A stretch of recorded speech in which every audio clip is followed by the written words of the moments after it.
Hello, hello, hello, everyone. Ciao. Happy Tuesday. It is Danielle, the Rogue Maven of Rogue Experience.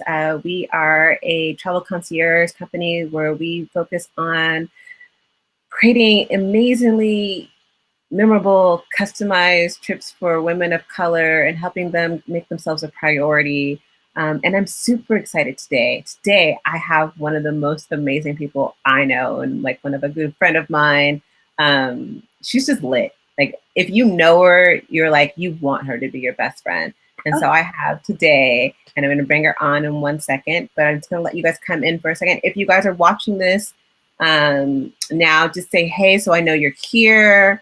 We're using a new technology today, so it's a little bit different. But also, if you're watching this on the replay, make sure you put replay so I know that you're here, shout it out. But I'm going to go ahead and introduce my amazing guest. I think she's just amazing. Like when I say it, and I've been saying amazing a couple of times because I really think she's that good. And she's looking at me like I'm crazy.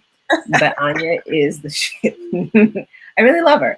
Anya Elder, and I'll bring her on so you guys can see who I'm talking about. Hey, Anya. Hi, everyone. How are you?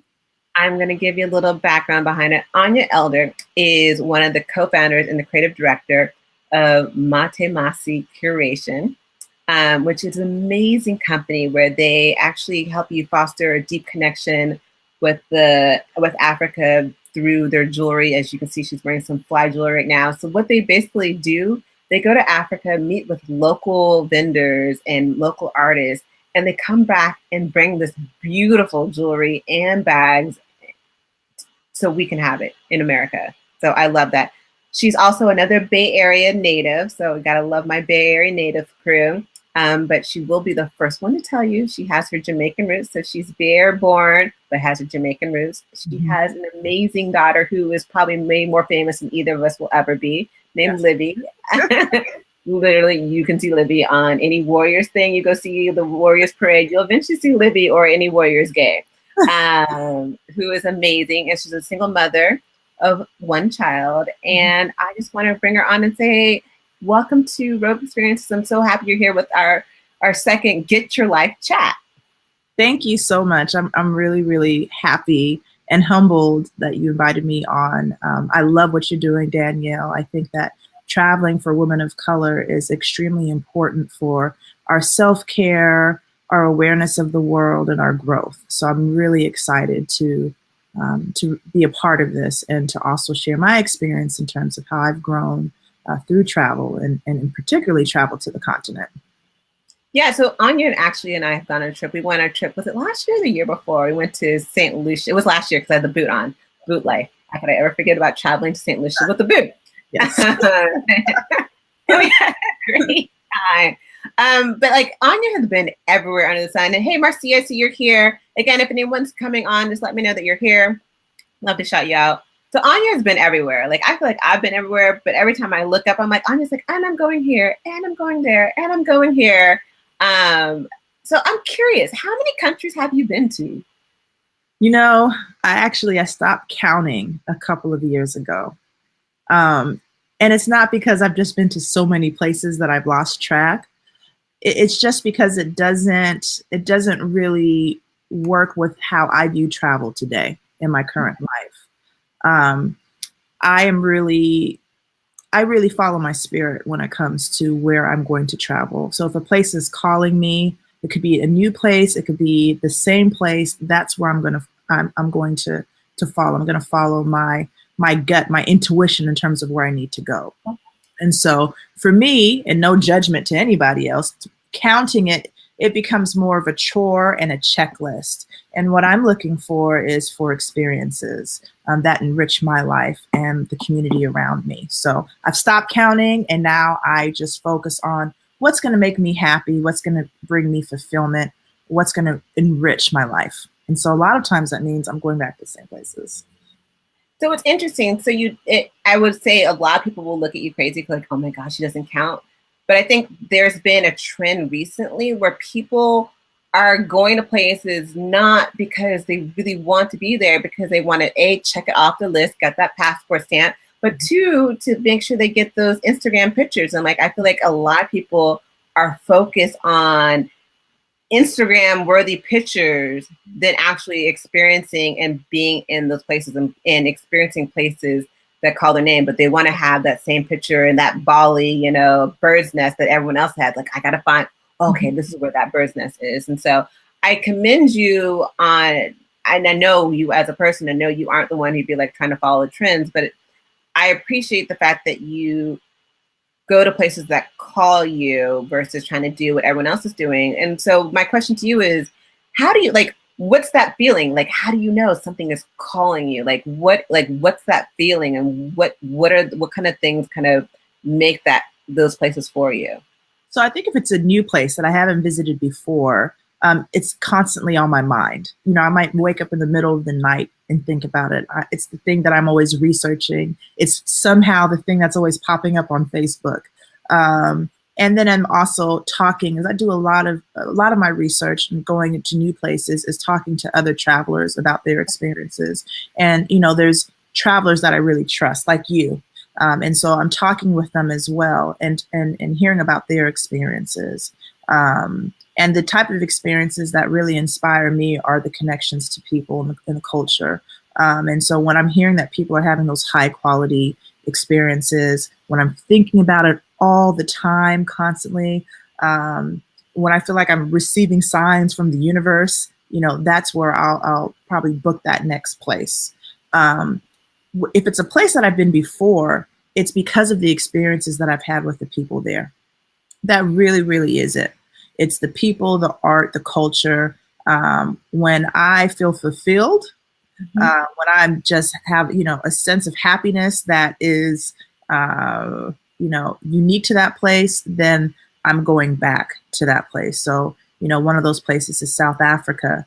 Another one of those places for me is France, which is completely different than South Africa. I'm shocked France makes your list. I gotta admit that's right? A little bit like clutch my pearls moment. Well, again, it's because of the experiences that I've had there. It's a beautiful city, right? I mean, it's so beautiful. Everywhere you look, there's art and architecture and history. However, when I think of France, I think of the conversations I've had at sidewalk cafes, the amazing dinners with, you know, chefs from different parts of the world, you know, romantic walks that I might have had with someone. It's those experiences and the feelings that they leave me with. That's why I'll continue to visit a place like Paris. So those are the things that have happened to me in France and in Paris, where I'm like, okay, I need to go back so I can feel that again. Well, it's funny. We have Marcel. Hello, Marcel. And he's in the comments saying we. I guess he's getting his French on. I'm sure that's all the French he has, but let's see if he has more French for us. Again, if you're just watching, I'm Danielle, the Rogue Maven of the Rogue Experience, and I'm here with my special guest, Anya Elder of Masie Curation, and we're talking about places that call you. And what Anya said, which might be controversial to some of you, is the fact that she doesn't count calories. I mean, she doesn't count countries. I need to do more of that. I don't count anything here, but she doesn't count. She doesn't count countries, which a lot of people do, and she really instead focuses on places that really call her soul. And so I'm curious. You mentioned Paris or France and Africa. Are there other countries in particular that really just like, for me, it's been Puerto Rico. Puerto Rico, ever since I went, literally, it was the first place I ever thought about actually owning property. I loved it so much. And I think then, you know, places like Cuba has that same feeling towards me. What countries, or is there a certain country that really, really resonates with you? Oh, well, you know what that is. You know which country that is. Iceland? That hands down is South Africa. And it's so funny whenever someone mentions South Africa, like in passing conversation, or I just get so excited. I'm like, so let me tell you all about my experiences in South Africa. South Africa, and particularly Johannesburg. It's probably right now at 36 years old, my most favorite place in the world to be, hands down. So how many times have you been? I believe 5. Okay. And what about Johannesburg? Because like if some people look at Johannesburg, they think, oh, it's kind of dangerous or whatever. Like they don't see the beauty behind it. What draws you in so much to being there? Well, first I have to say, I didn't really see the beauty of it at first either. So when I first traveled there, I spent a few days there and spent the majority of the time in Cape Town. And I think the second time I did as well. But I started to each trip spend a little bit more time and dig a little bit deeper into the city than just the surface. And that's when I started meeting more people, meeting more South Africans, spending more time, going out with them, finding out about their culture, having really some of the best conversations I've ever had outside of this country have been in Johannesburg, in South Africa. Wow. And once I started having those conversations or experiences and building those relationships, that's what really kind of drew me in hook, line, and sinker. I'll continue to talk about it. Like I could talk about it the rest of the time. I've been to Johannesburg, and it's funny, like Johannesburg, I went to Johannesburg and Cape Town. I haven't been anywhere else in South Africa. And for me, I was lucky because I got a glitch ticket my first time going. So I only spent $350 to go. And I was like, $350 to go to South Africa? I'm like, sure, why not? And it was I went on my birthday. So I went around this time of the year. So it was this time, because I remember I actually got into Johannesburg on the day before my birthday, on the 10th. My birthday's next week, by the way, people. And my experience, Johannesburg was like night and day to Cape Town. For me, Cape Town felt like I had walked into this European city, whereas Johannesburg felt like it was like feels like, you kind of felt like I'm with the people. But I feel like there were parts of Cape Town I didn't get to see and experience, to realize, that there are a lot of similarities in terms of the people and culture. Because I think where we were staying most of the time in Cape Town was fairly white, where once we kind of went out into other areas and it wasn't. But then at first it was kind of that weird feeling. But I really liked Johannesburg. And I wish I got to see and do more in Johannesburg. I don't know if you are frozen. It looks like Anya is frozen. I'm not sure what's going on. If you can still hear me, anyone, just kind of let me know. Let's see what's going on.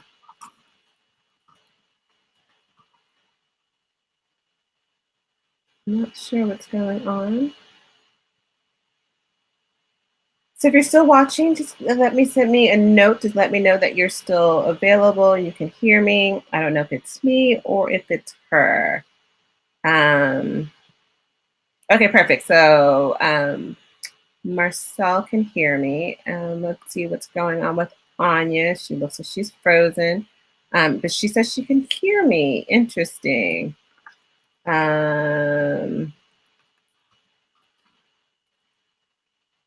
Perfect.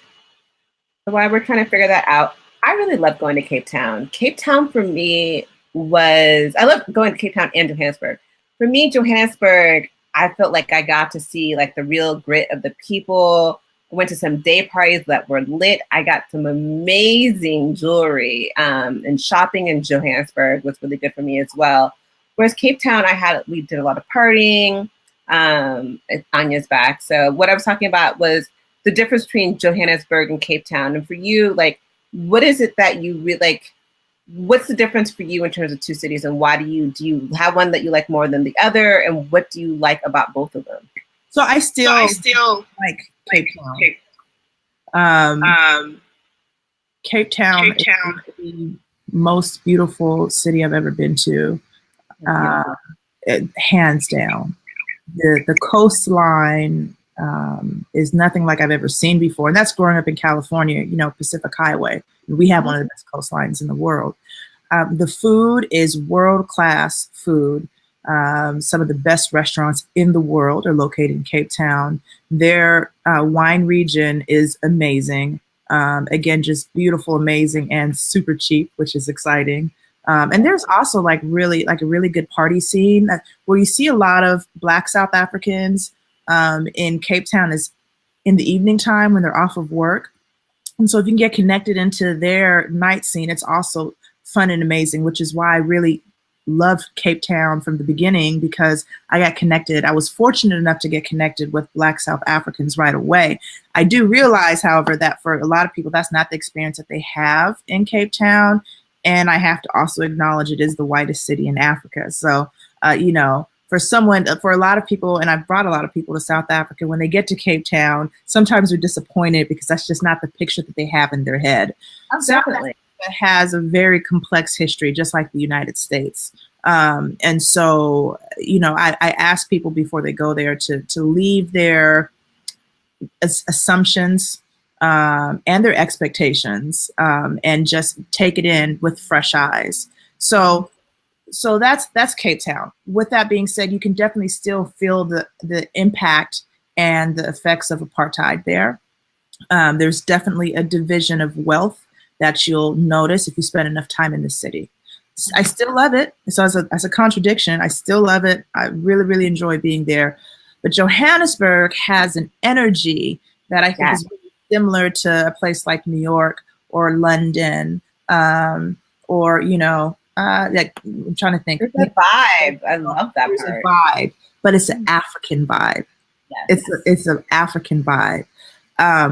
The music, the food, the artists that you run into, the arts are alive in South Africa. But and that's what surprised me a lot, that there was so much art in South. Like, not that it surprised me, but it surprised me that it was so. Hey, Kelly and Masie, I see Kelly joined us as well. Kelly is the other wonderful co-founder of Masie Curation, who's with us on the call. I was kind of shocked that art was so important, and I didn't realize they had so many, like, the designs and the you know, designers, and the fashion was so cutting edge, and I didn't realize how prevalent it was in the culture. Yes, yes. And, you know, it speaks to African design, and that's a whole other conversation, but I'll argue that African design has always been light years ahead of the rest of the world. But it's really been embraced in South Africa and in Johannesburg. I mean, you can't throw a stone without running into an art gallery or a photographer or street art or amazing jazz music, or, you know, it's just, or, you know, food, which is an art in itself. And so every time I visit there, it's almost like a new experience because I'm meeting new people. I'm eating at, you know, new cutting edge restaurants. I'm going to a new gallery, maybe even going to a fashion show. And, you know, and partying all night, which is my favorite thing, to you know, amazing music. And it's just the energy there, you know, it's fast paced. The people are friendly, they're open. They really, really love meeting African Americans because they feel like they really have a connection with us because, well, apartheid was modeled after Jim Crow. So a lot of our experiences in terms of Blackness are very, very similar. What I'm really excited about is being able to also bring people there. And I've brought 2 sets of people over the last year to South Africa. And it's funny, every person that leaves there, leaves Johannesburg, it's like, I could live here. I could live here. Yeah, you totally could. Yeah. You totally could.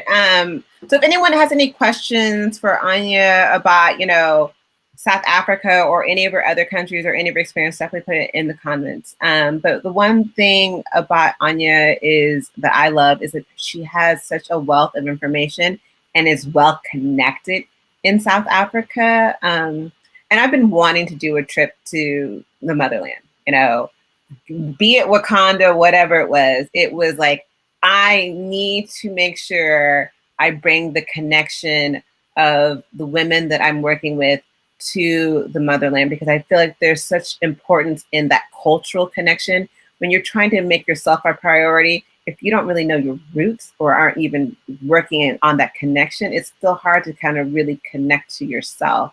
And so for me to do my first trip to the motherland, I couldn't just come and whack, like, just couldn't do it. I could have did it by myself, but I wanted it to be like an epic experience. So I decided to partner up with Masie Curation, and Anya and I will be going on a trip in January 18th through the 28th. And it'll be our first trip together, which I'm super excited about. And I don't know, Anya, do you want to talk about some of the things? And so we've been working together. Anya has put together an amazing activities for us that she's found local people to really show us the culture that you wouldn't necessarily get if you were going with some other random tour guide. Mm-hmm. Okay, yeah, definitely. So the trip starts off in my favorite city, Johannesburg. Really excited to take you all to do a cocktail reception when everyone arrives there, and end it in a beautiful, world-renowned and new restaurant that focuses on African cuisine in the 21st century. This particular restaurant has been covered by a variety of culinary blogs and magazines, and the chef is a world-renowned chef. So it's really setting the bar high the very first day. So I got to make a little. We have other things going on. Yeah, but it's going to really wow you all, the experience at that restaurant. Johannesburg also has this whole speakeasy culture. So just like Prohibition here, South Africa had something very, very similar. And so just like here in the United States, where the speakeasy culture has been revitalized in the last, I want to say 10 years or so, the same thing is happening in Johannesburg as well. So we'll be able to experience that as well with our opening reception. Trying to give you, pieces of quite a few things while we're there. Danielle mentioned that we'll be working with local South Africans. And so one of my favorite South Africans ever, he's going to help us explore a little bit of Johannesburg. So you're going to get the stereotypical safari, but you're also going, which is fun. It's great. It's like you kind of have to do it, right? Kind of have to see the elephants and the lions and things like that. But we're going to end it with an amazing spa experience. I love spas in South Africa. They take it to another level. So ladies will get together, kind of unwind from a day on the savannah, and sip some champagne and get some royal treatment, and really leaving there feeling refreshed and renewed at the beginning of the trip. Some other highlights, again, Masie Curation, we focus on wearable art. So we connect with artists across the continent and bring their jewelry, or what we like to call wearable art, here. So we're going to visit one of our artists in her studio right outside of Johannesburg in Pretoria. So you're going to get an up-close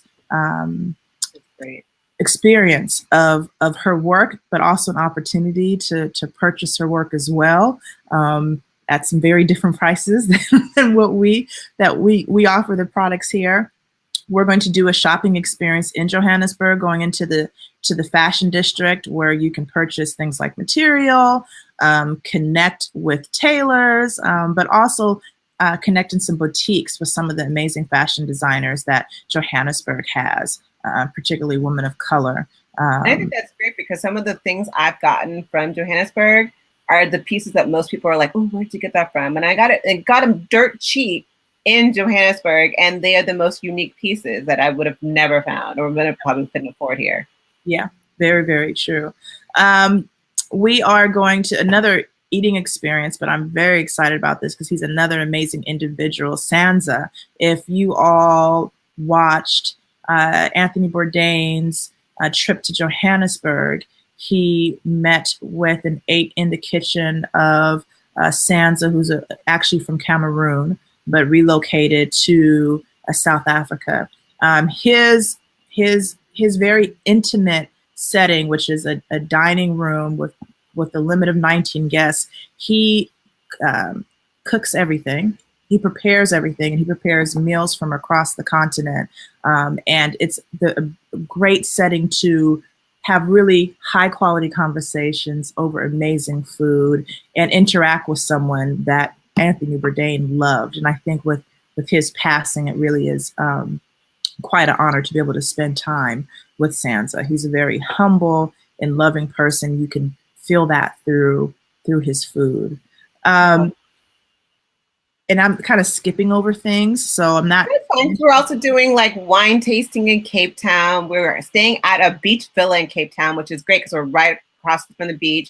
So I'm a beach person, so you know me. I'm like, we have to be near a beach.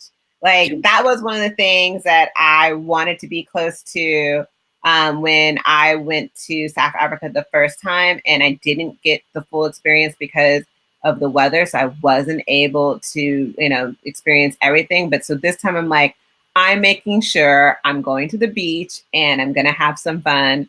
The other thing, we're gonna try to go Table Mountain. So again, Table Mountain's one of those things where it's really dependent on the weather. What else? I feel like we have so many different things. So if you're interested in going, again, we'll show the kind of the URL. We're going January 18th to the 28th of January. Yes, January. Yes, January. So it's like kicking off the new year with, a new experience. And I think it's just something to do because I feel like oftentimes we start the new year with all these intentions. We're not setting it up right. The whole point about this is we're going to this amazing spot, but we also want to really focus on you guys focusing on your intentions for 2019 and making sure you're starting off the year right and kind of helping you with the rest of the year. So we're doing a lot of what we do in Rogue Experience, a lot of self-care type of things. And especially in the new year, we'll make sure like we have maybe some like vision boards, but there's a lot of other things going on. We do have one question from Marcel, and I will pull it up. He asked if I can show. Let's see if that worked. I don't know if that worked or not. North of that, I see it. What are some of the more less visited but beautiful places north of South Africa? So Marcel, I'm actually going to one of those places in November, and that's Mozambique. The capital of Mozambique, Maputo, is an hour away from Johannesburg, and it's actually a really popular spot for South Africans to visit to. It was a Portuguese colony, so there's a lot of Portuguese influence. There are some of the best beaches in the world in Mozambique. And from what I understand, they have some of the best shrimp, and I love shrimp, best shrimp and and fish and just seafood that you will ever eat. Actually, South Africa imports a lot of their seafood from Mozambique, so I'm excited to go there. So that's one place that is less visited, but it's starting to pop up on more people's radar. Traveling there. So I think that's north of Mozambique. Zimbabwe as well is a little bit less popular, but also a very popular place if you are looking to do safari. As their government shifts, and I would argue stabilizes, I think we'll see more and more people travel there. I don't know. I could go on forever, Marcel. You should email me because I can talk to you forever about places to go to outside of South Africa. But South Africa itself, you'll find there's so many actual, I don't want to say undiscovered, but places that outside of Cape Town and South Africa that are just amazing. That hopefully this trip will open the eyes of the travelers, and they'll continue to travel because it will continue to call them back. And that's the thing. It's like we're not trying to do everything in this trip because there's so much. If we want to do everything, this would be a month-long trip. Yeah. But we wanted it to be more of an introduction into the South African culture. So you're seeing both parts of Johannesburg, parts of Cape Town, where we're staying in a beautiful hotel in Mamuneg, which is this cool hip Trinity area in Johannesburg, and then we're staying by the water in Cape Town. Can I say one thing about that hotel? Just one thing really quick, because I know we're running out of time. The hotel is actually, the architect of that hotel is the same Ghanaian British architect who designed the African American History Museum. He is the architect in the 21st century. He's our new Frank Lloyd Wright. And so he designed this hotel. And so it's a really great display of African design from the outside to inside. So I know you're super excited about the beach villa. I'm super excited to take them to the Hallmark. They're both going to be really amazing and beautiful accommodations. And we're going to have to force people to leave so they can see them. So it's going to be great. Again, we have some spots still left. We've had a couple spots already still gone. But before we leave, I want to go through what I do every person, my quick fire questions for you, Anya. Are you ready? Oh, okay. Yes. All right. Okay. So question number one, what's the first thing you do when you get home from a trip? First thing I do when I get home, oh, that's really embarrassing, is probably use the bathroom. Okay. Yay. You got to go. You got to go. What's always in your travel bag? What's in my travel bag? Like my carry-on bag? Yeah, what's always in your travel bag? Yeah. My iPhone, camera, MacBook, and external battery, lip gloss, and my hotspot, my international hotspot. Aisle or window? Aisle, every time. First trip and what age? First trip, Jamaica, 6 months. And what advice would you give to your younger self You should about have been travel? traveling more earlier. Perfect. Again, thank you so much, Anya. You were amazing. If anyone's interested in the trip, I will make sure to put the link into the comments. Thank you for being here. Anya and I are so excited about this trip. We would love to have you join us. I'm just super excited to be working with Anya. She, again, is a gifted person who knows South Africa inside out. Other than that, y'all have a great Tuesday. Next Tuesday, it's going to be me by myself because it is my birthday. So y'all will be here with me. I'm celebrating my birthday with you guys because you guys are important to me. And it'll be a day to ask me whatever. It's kind of the Ask Danielle. I have a lot of stupid, crazy travel stories. So anything you want to know about me, whether it's personal, dating, travel, this will be your chance to ask whatever you want on my birthday. So again, thank you, Anya, for joining. Everyone have a beautiful day and make sure to take care of you because if you don't, who will? Love you guys. Ciao. Bye.